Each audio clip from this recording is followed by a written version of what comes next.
I'm Andrew Kohler with Clattermouth, and I'm here with Eric Penn. Great to talk to you. Yes, sir, man. Excited about this interview.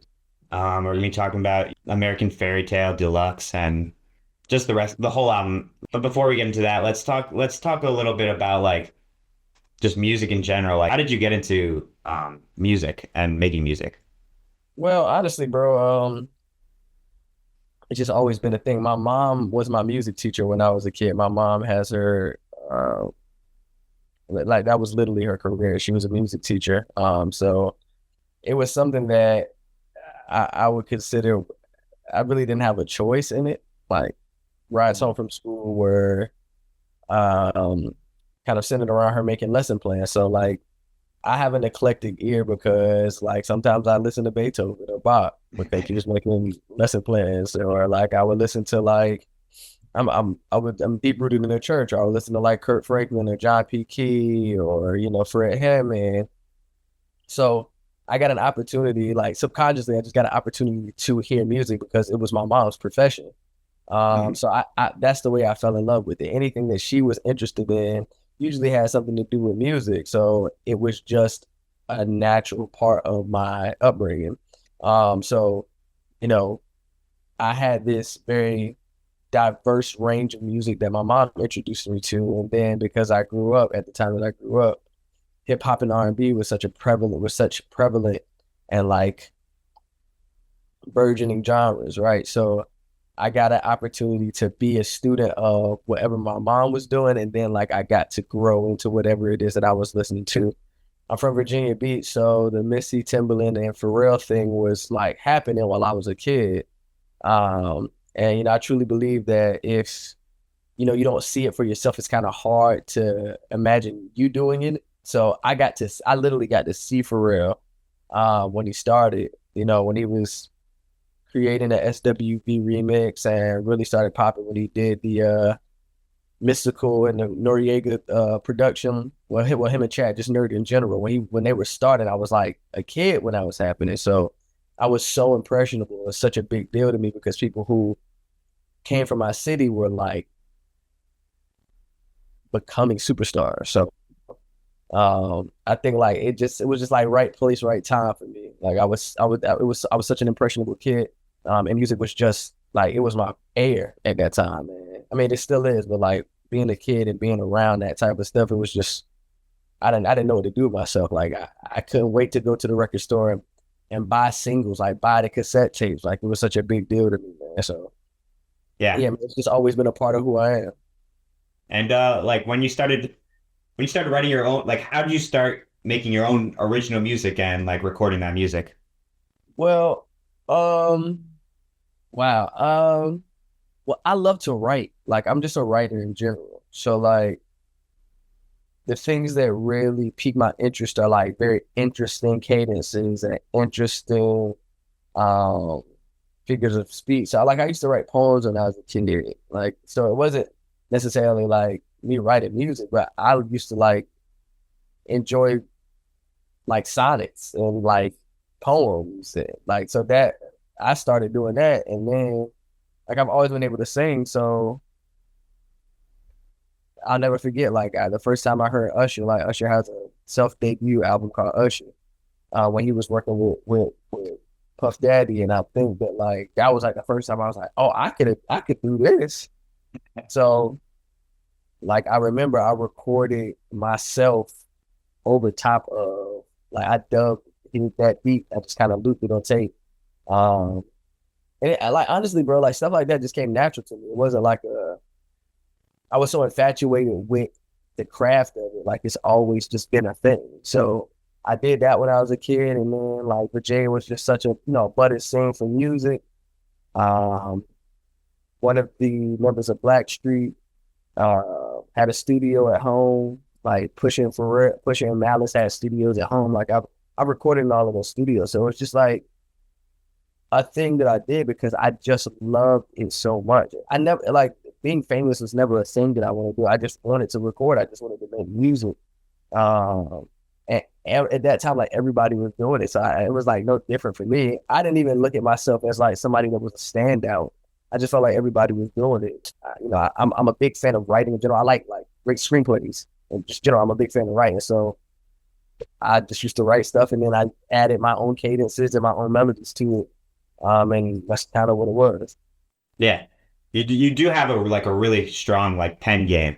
Yeah, Like where do you find inspiration like to write? Like if you have writer's block, like how do you like find an idea or something to write about?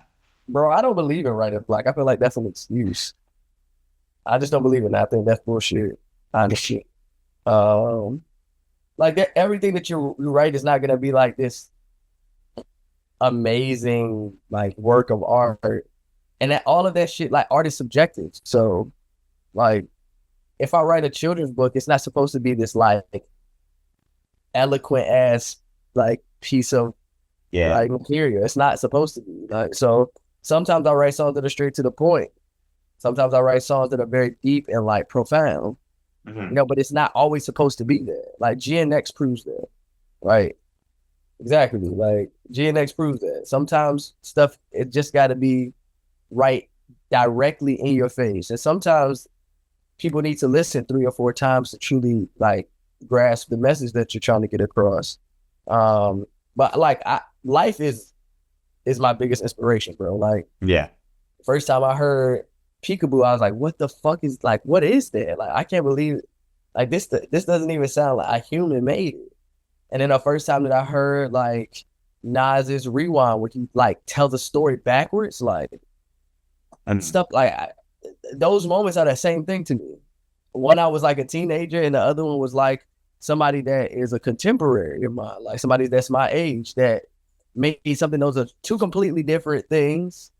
The messaging is completely different, but like if it makes me think, whether it's production, whether it's wordplay, whether it's melody, um, I'm excited. Like when somebody like does something new or something that I find interesting, like that's enough for me to go like, all right, let me see if I can put this beat together, or let me see if I can put this production in. Let me see if I can um, write in a specific way. Can I like tell a story about my next project?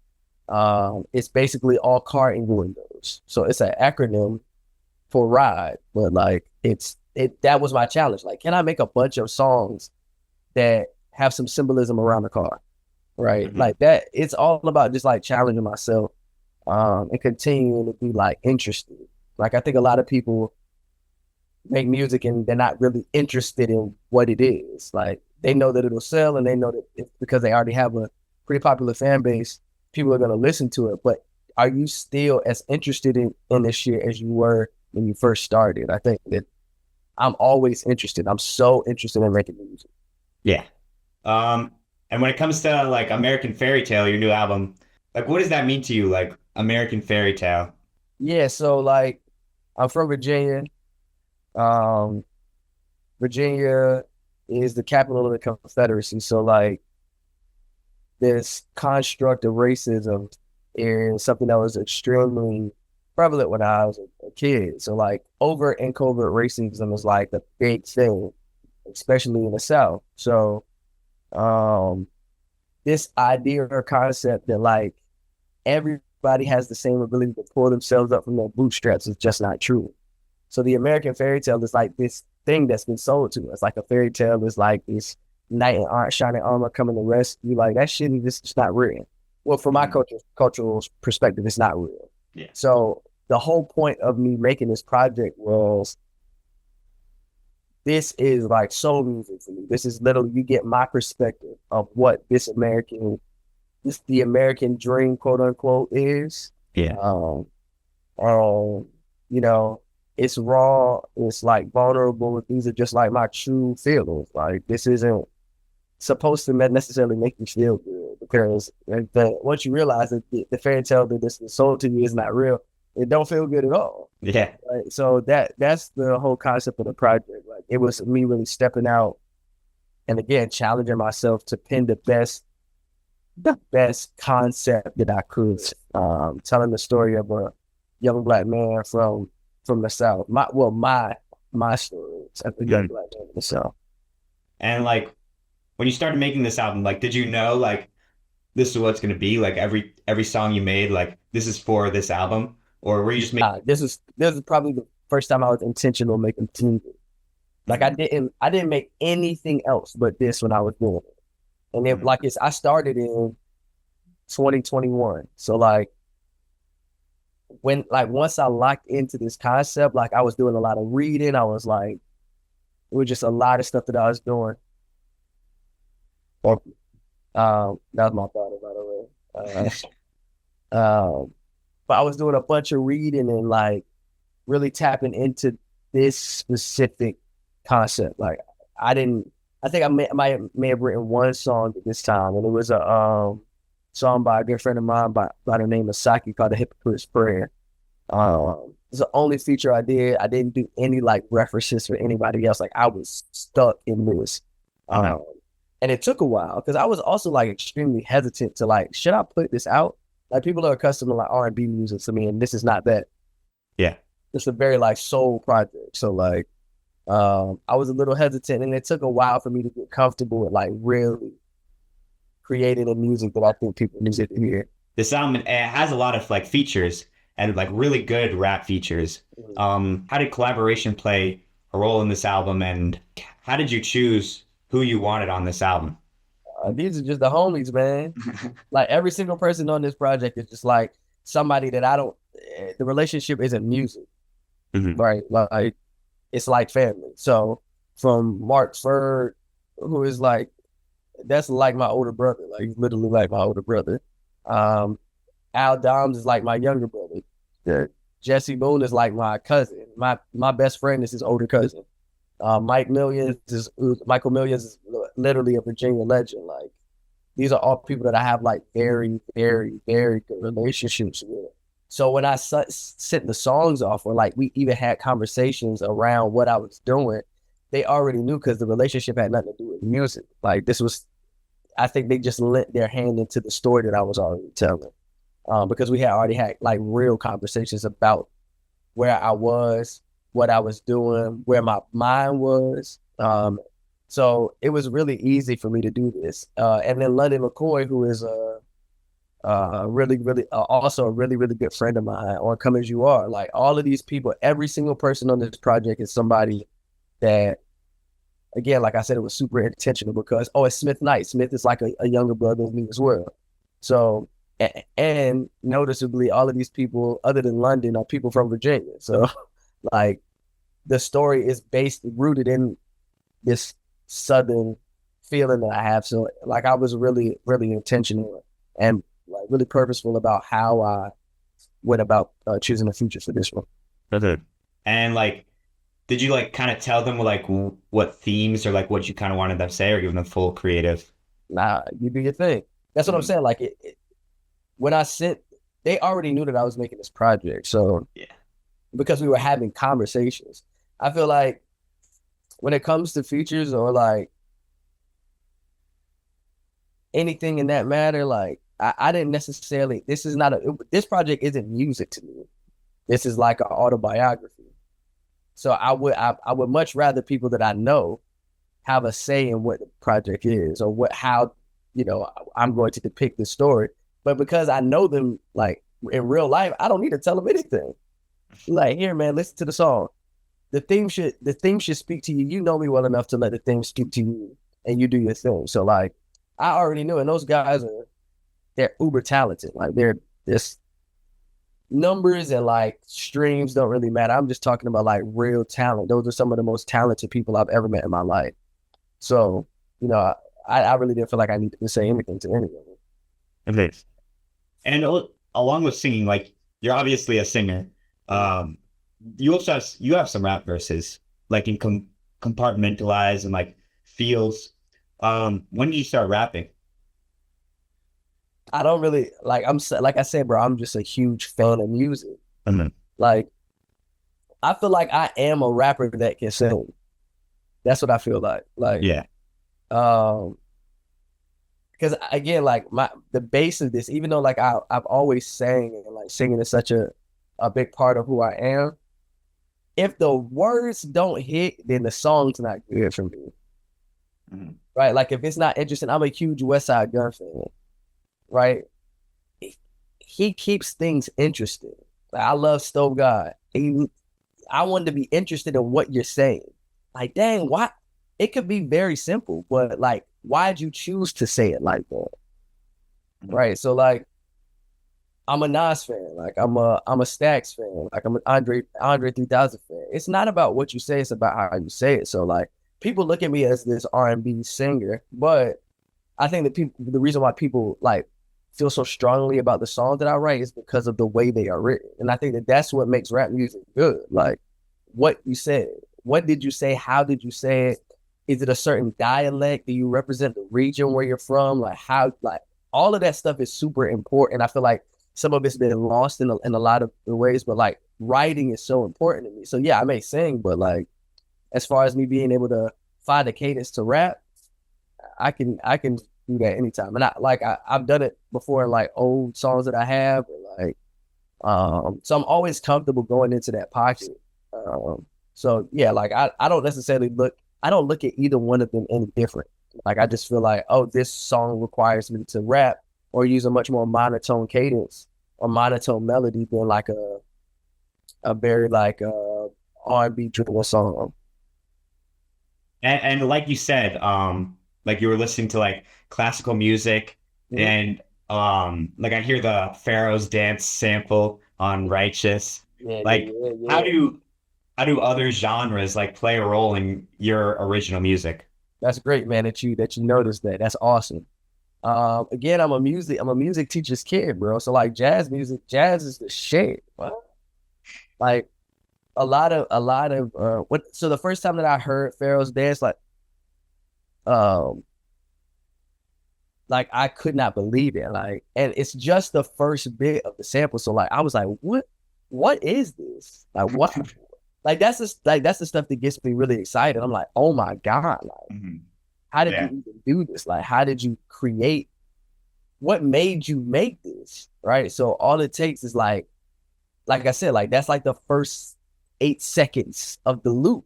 Like as soon as I heard it, it just made me want to create. Like when you asked me earlier about like inspiration, as soon as I hear some shit like that, I'm like, yo, what the I gotta go do something to this. Mhm. So yeah, like when it comes to like samples, like I have a whole project. My first project is called Jocko Sessions. And it's about like it's literally me taking samples from Jaco Pastorius, which is my favorite bass player. And like I just again me being like, how can I do this? Like, can I be challenged enough to do this? How do I challenge myself? Like I listen to everything. Like I was just bumping Sabrina Carpenter's album. I think that joint fire, right? Like, um, you know, Olivia Dean just dropped this beautiful piece of work. Like I'm always looking for like different things that can inspire me to do something. So like I feel like as an artist, if you're not like tapping into other genres, then you're really not doing your job. Right. Like when Kamasi Washington comes to New York City, bro, I'm like first in line to buy that ticket. Robert Glasper, I'm first in line to buy that ticket. So I need to step my game up. The only way I can step my game up is to hear other people who I consider like masters of their craft.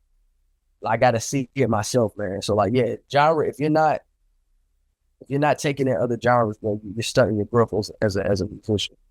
Mhm. And it seems like you're not only inspired by other genres, but like other mediums of art. I don't know if you do you direct your own music videos? Yeah, absolutely. Those are really good. Like, how do you know what you want it to look like and like feel like? Because man, you're right. Like it's art. I'm a big art fan, bro. Like I love art. Like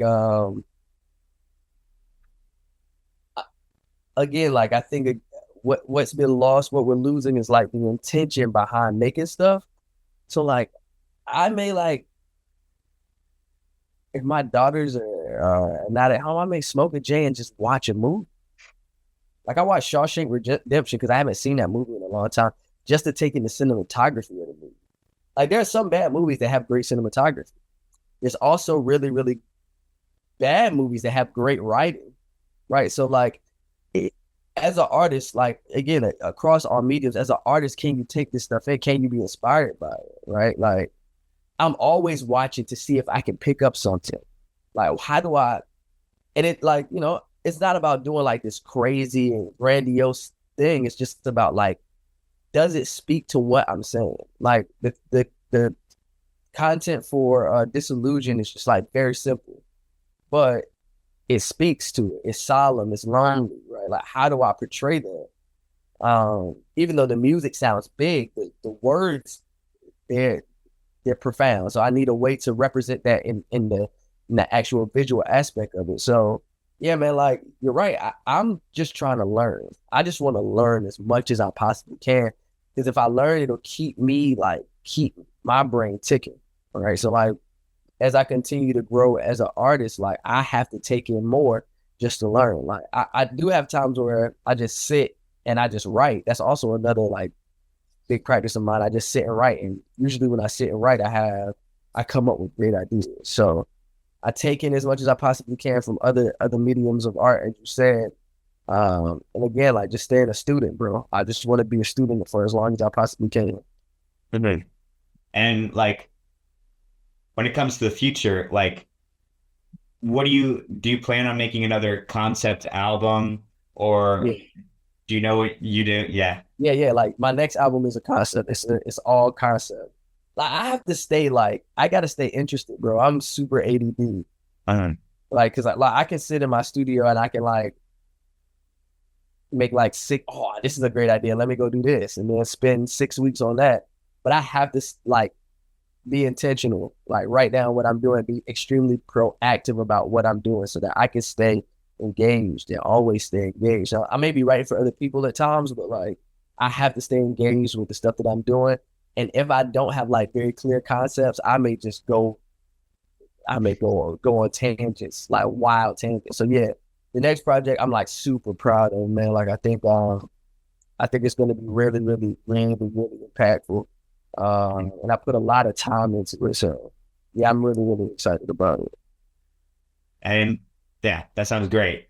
And when it comes to like you said, you want to remain a student, want to keep learning, like do you have anything like on your bucket list, anything you want to like learn in the future, skills or like I'm teaching myself to play bass right now. Um, yeah, like I wanna be a rock star, bro. I wanna wear like a leather pants and a white beater on stage and play the bass guitar. Like I want to do that. But yeah, like I'm always trying to do something. Like, can I engineer sessions myself? Can I play piano? Can I literally play piano myself? I'm blessed though, bro, because I've only worked with everything you've heard is from one person. I have one producer. It's just me and him. We don't like I have never gone outside of that. So uh like I want to continue to like build this like catalog that we have. Like we have like a very in sync relationship. Like he's also my brother too. So like we sit in a studio for 12 hours and we may not make one thing, but like again, like just learning, like let's talk about this, let's listen to this. Where can we borrow like sonically from? Like again, I'm a big Timberland fan, I'm a big Pharrell fan.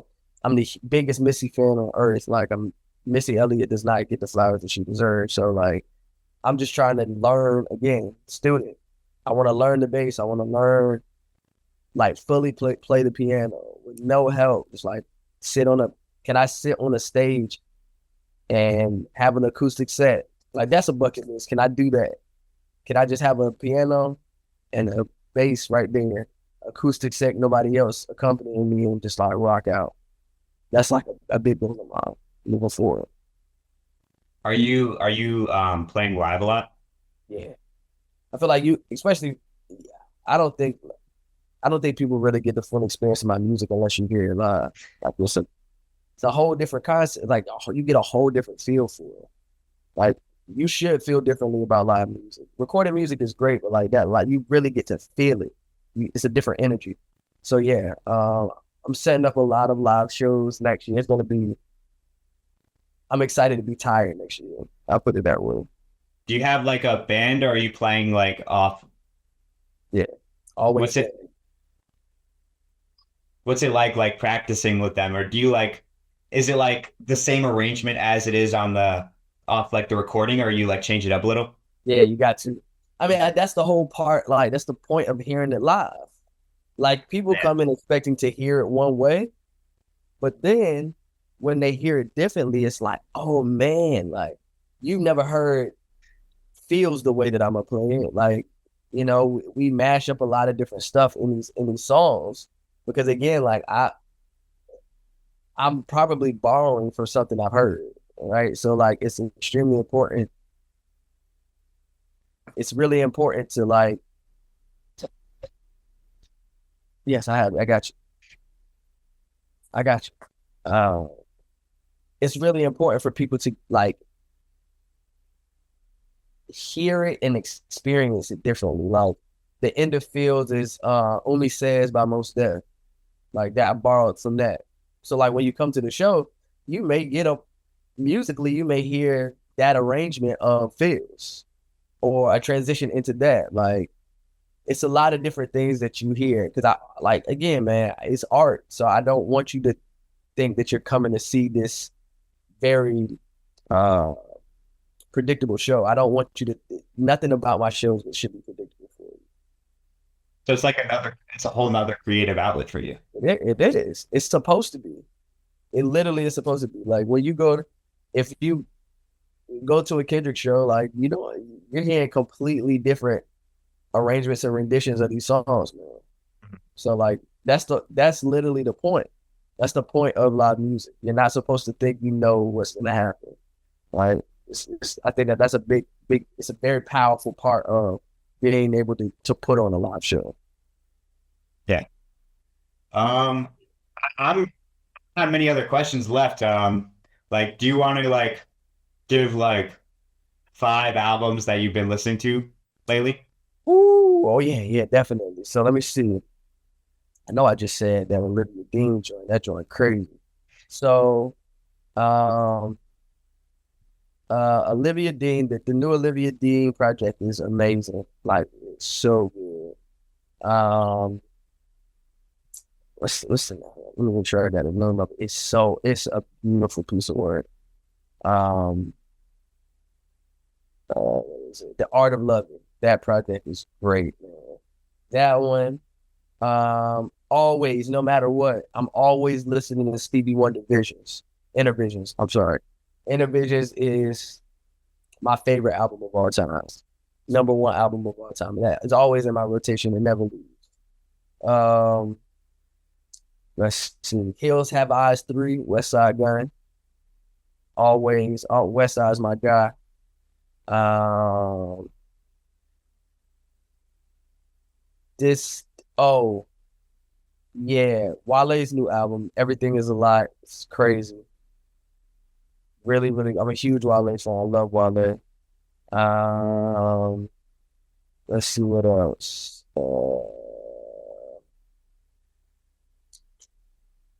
A Murder of Crows by Mick Jenkins and Emil. I've been listening to that a lot.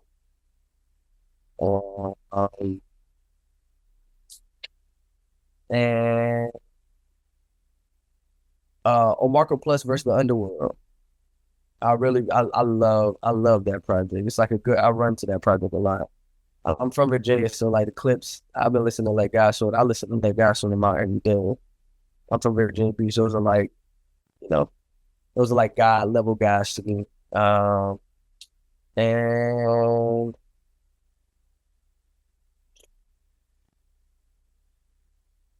Venna's new project. Venna's new project I've been on, and Dave's new project from the UK. Yeah. That project's crazy.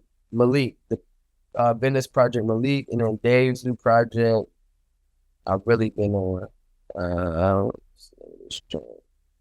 The Boy Who Played the Heart. Yeah, man, that joint's fire. So those are like what I've been listening to. Again, like I try my best to. Oh yeah, I've been listening to Sabrina Carpenter. I've been listening to that joint. So yeah, man, like I'm loving. I just love music, man. When I hear something that like sparks my interest, I'm like, how do I now like incorporate that or like take that on? Like, how do I make this an Eric thing? Right, like cadence, like melodies, harmonies. Like I'm just trying my best to like take everything little and like make it the best possible rendition of it for me. So yeah, bro, I'm always listening. Mm-hmm. And one last question. I think the Zoom meeting might end, but or Man, it's ending in 8 minutes. But do you have any like advice for the youth, upcoming artists? Like, man, love the work. Love that. You gotta learn to love the work. Because people like get so attached to like what the result will be, like you can't. I've learned that the hard way. Like, oh man, this is gonna be the one. You don't get to decide that, man. Nobody gets to decide when your breaking point will be or when you break. Like it's never that. What you do get to decide is how much work you put in there. mhm, That's it. Right? Like don't try and be like anybody else. The only thing that you can do is be you because that hasn't been done yet. It's like work on you, like work on yourself spiritually, work on yourself emotionally. Like all of that has a part of who you are as an artist. Like just work, man. Work on that shit. Because if you do, it won't matter. You continue to master your craft. Like I don't know. I don't know. It's like 10 years from now, 20 years from now, somebody samples one of these songs off American Fairy Tale and it takes care of my children's children for years on to come. But that's not what I'm supposed to do. I'm just supposed to continue to put my art out into the world. Like I think a lot of people want to be famous, and that's not the point of any of it. It's like that Basquiat didn't get to enjoy the spoils of his work, but he did the work though. Like, a lot of people were not revered when they were alive, but they did so much work though. Right. So I think that's the thing to focus on. Just focus on putting out the best thing that you possibly can. If you love the shit, then that's all that matters. Doesn't matter what anybody else says. Just keep doing you, man. If you keep doing you, you'll be fine, bro. yeah. All right. Some wise words. Yeah, Eric bro. Penn, thank you so much for the Of course, interview. bro. Thank you, man. Um, Have a great day. All awesome. Excited to see right, what you bro. have next. Thanks, man. Appreciate you, bro. All right. See All ya. right. Peace.